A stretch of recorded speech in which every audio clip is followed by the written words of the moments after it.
Good afternoon, everyone. Thanks for joining us on KREM 2 News First at 4. I'm Tom Sherry. It's good to have you here tonight. I'm Whitney Ward. We begin now as the Post Falls School District is ready to try again for that school levy. It's in tonight's special election in Idaho. The levy actually failed during a special election back in March. But now the district is trying again. Let's go live to our political reporter, Casey Decker. He's in Post Falls tonight where he talked with the superintendent about what's different this time around. Casey.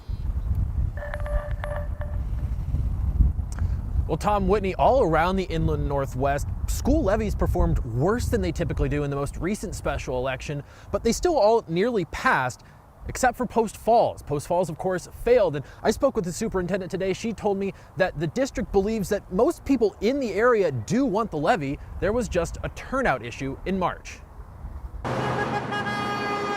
Historically, levies in Post Falls have usually passed with a vast majority of the vote, so when the returns came in March showing the levy had narrowly failed, it was a huge surprise. We were all shocked, really shocked. 33 votes, failed by 33 votes. So we've enjoyed a great deal of support in this community for a very, very long time. And we've been very fiscally responsible with what we ask our patrons in the Post Falls community to pay to help support our schools. It was especially surprising because the district was actually asking voters to pay less than they did under the previous levy. The total amount of money to schools is the same, just under $5 million per year, but because there are more people in the district now, individual property tax payments would decrease. The money helps pay for everything from school nurses to after-school programs, making up 7.5% of the budget. And if it fails again, it'll mean cuts. Certainly we've had kind of preliminary discussions about what we would cut or what we would have to do without, or what programs we would need to eliminate. So given all that, why did the levy fail? I think people got complacent. I think that our community thought, you know, it's always passed, it doesn't matter if I vote, and so some people just didn't get out and vote. And so now they realize that it is important, and hopefully everybody's headed to the polls today. Superintendent Dina Nacarado admits the district itself got complacent too and didn't advocate hard enough. This time they're changing tact. This go around, we've really revamped our website, gotten ourselves out there, really educated our staff and our parents about what the levy supports. Certainly some voters will bristle at the idea of being asked to weigh in again on the same issue only a couple months later. But Nacarado thinks the real issue was a lot of voters never weighed in at all the first time. I don't believe that we heard from our constituents in March. There were roughly 3,000 votes cast in this town, and there's quite a few more people than 3,000 in this town, and about 17% of our parents voted in the last election, and I think more of them realize how important it is. So I don't believe that that was a representative sample about the way Post Falls feels about the Post Falls School District.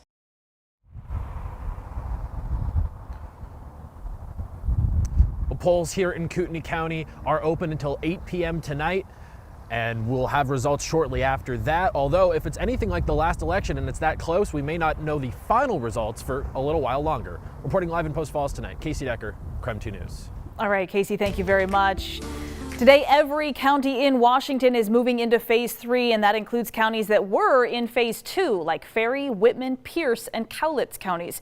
This comes 5 days after Governor Jay Inslee announced that Washington would now be following the CDC's relaxed mask guidance and moving the entire state into Phase 3. So counties that were already in Phase 3, they're just going to stay there. That includes places like Spokane County. Well, as Whitney just mentioned, Whitman County was able to move back to Phase 3 of reopening today. This means increased indoor capacity for businesses and restaurants. Under Phase 3 guidelines, restaurants can go back to 75% indoor capacity from the 50% required in Phase 2. Tables can now also go back to 10 people or fewer instead of the cap of 6 people, as you saw in Phase 2.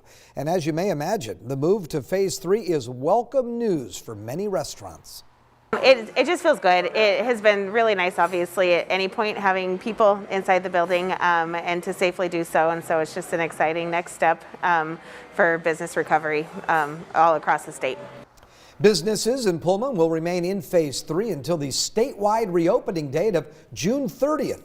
Now, barring any big outbreaks, that is. New on KREM 2 News at 5 o'clock tonight, we'll have more on how restaurants in Pullman feel about going back to Phase 3.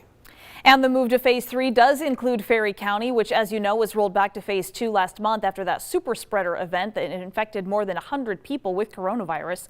The health district administrator told me the situation has improved enough to allow things to start reopening. New case rates and hospitalizations are both on the decline, but I'm told the virus is still spreading in Ferry County every day, so they're still asking people, especially in the Republic area, not to let their guard down. That means still wearing masks and still social distancing. In all, 147 people were infected since April 11th. That's about 15% of the town's population there in Republic. Of the dozens of people who ended up needing hospitalization, at least 12 ended up also having to be transferred or airlifted to other hospitals for additional treatment, and 4 people died. Again, even though the spread is slowing down, health officials say it's still out there and we still need to be careful. Well, today the Spokane Indians are hosting a vaccine clinic. It starts at 5 o'clock, so just about an hour from now. The Washington Department of Health is running it and using the front of the stadium for the clinic. Also, the masking policy has been updated for fans that are headed out to the ballpark. Our Morgan Trow is live from Avista Stadium. Morgan, what are the changes? The Spokane Indians are adopting the CDC and Washington State Department of Health guidelines when it comes to mask wearing. Fans who are fully vaccinated no longer have to wear a mask when at their games. Fans who are not wearing a mask will be asked if they're vaccinated at the gate when they enter the ballpark. Like many organizations, they will be going off of the honor system. Fans who are not fully vaccinated are asked to continue wearing the mask. Today, I have with me Josh Royce, who is the Vice President of Concessions and Hospitality. Josh, thank you so much for being here. I know it's a really exciting day. I mean, what are you thinking about, enforcing this mask policy and going with the honor system?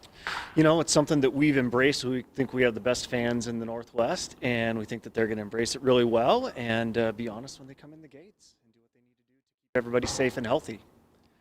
Yeah, and we are wondering, are you going to have a vaccinated section versus an unvaccinated section so people can feel more comfortable? So we have the state, we thank them for doing their best to open things up as safely as possible. We've communicated with them that a vaccinated section isn't something that we are going to pursue.